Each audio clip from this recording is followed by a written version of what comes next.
Passport জালিয়াতিতে ধৃতের আরো কীর্তি একেবারে প্রকাশ্যে আনলো ইডি। পাক নাগরিক আজাদের আরো কীর্তি ফাঁস। আজাদ ও তার সহযোগীদের অ্যাকাউন্টে নজর। আরো ডিটেল আপনাদের জানাবো। অমিত রয়েছে আমার সঙ্গে টেলিফোন লাইনে। অমিত, ইডি সূত্রে কি চাঞ্চল্যকর তথ্য এখনো পর্যন্ত সামনে আসছে এই আজাদ সম্পর্কে?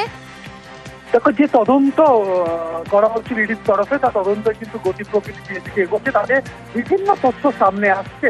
এই আজাদ ওরফে পাকিস্তানের নাগরিক, তার আর্থিক লেনদেনের তথ্য এই মুহূর্তে সামনে এসছে। সেক্ষেত্রে তার সহযোগীদের অ্যাকাউন্টে 50 কোটি টাকা লেনদেন, এবং এই সমস্ত লেনদেন কিন্তু নগদে হয়েছে। ইডি আধিকারিকের আদালতে যেটা দাবি করেছে যে ভুয়ো পাসপোর্ট এবং ভুয়ো ভিসা তৈরি করার বাবদ যে টাকা তিনি পেয়েছেন, সেই টাকা নগদে তার সহযোগীদের অ্যাকাউন্টে সেই সমস্ত টাকা জমা দিচ্ছেন।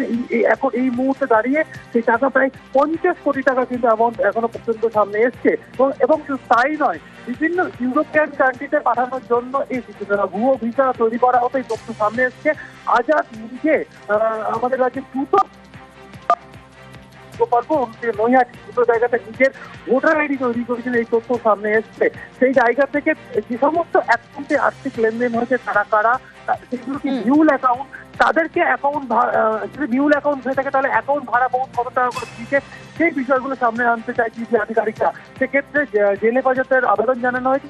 জেলে গিয়ে তাকে জিজ্ঞাসাবাদ করা হবে বা জেরা করা হবে, এমনটা আবেদন জানানো হয় ইডির তরফে। তোমাকে জানিয়ে রাখবো যে তদন্ত করতে গিয়ে তদন্তকারী আধিকারিকদের হাতে এই আজাদের বেশ কিছু এজেন্ট আবেদনটার তথ্য সামনে এসেছিল, যা আমরা আগে আমাদের দর্শকদের জানিয়েছি।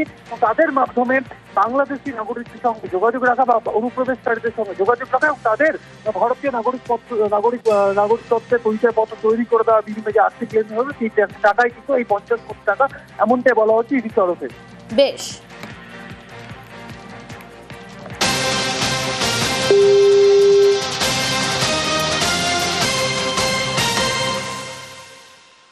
আরো একটা ব্রেকিং নিউজ। কলকাতা বিমানবন্দরে বোমাতঙ্ক। মুম্বাইগামী ইন্ডিগোর বিমানে বোমা রাখার হুমকি। বোমাতঙ্ক ছড়ানোর অভিযোগ। ইম্ফলের বাসিন্দার বিরুদ্ধে এই অভিযোগ। কলকাতা বিমানবন্দরে বোমাতঙ্ক। মুম্বাইগামী ইন্ডিগোর বিমানে বোমা রাখার হুমকি। এই অভিযোগ ইম্ফলের বাসিন্দার বিরুদ্ধে। কলকাতা থেকে মুম্বাই যাওয়ার আগেই আটক। সিকিউরিটি চেকিং এর সময় পাকড়াও ব্যাগে বোমা আছে বলে দাবি করে অভিযুক্ত। অভিযুক্তকে আটক করে সিআইএসএফ। অভিযুক্তর ব্যাগ ও মুম্বাইগামী বিমানে তল্লাশি। কলকাতা বিমানবন্দরে বোমাতঙ্ক। মুম্বাইগামী ইন্ডিগোর বিমানে বোমা রাখার হুমকি। আটক করা হয়েছে ইম্ফলের বাসিন্দাকে।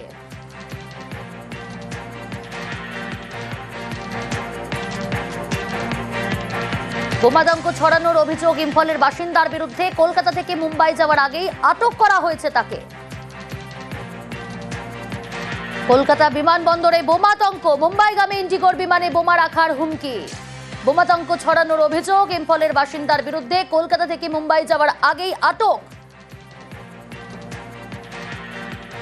অভিযুক্ত দাবি করে ব্যাগে বোমা রাখা আছে। অভিযুক্তকে আটক করে সিআইএসএফ। অভিযুক্তর ব্যাগ ও মুম্বাইগামী বিমানে তল্লাশি চালানো হয়। কলকাতা বিমানবন্দরে বোমাতঙ্ক। মুম্বাইগামী ইন্ডিগোর বিমানে বোমা রাখার হুমকি। অভিযুক্তকে আটক করেছে সিআইএসএফ। অভিযুক্তর ব্যাগে তল্লাশি চালায় সিআইএসএফ।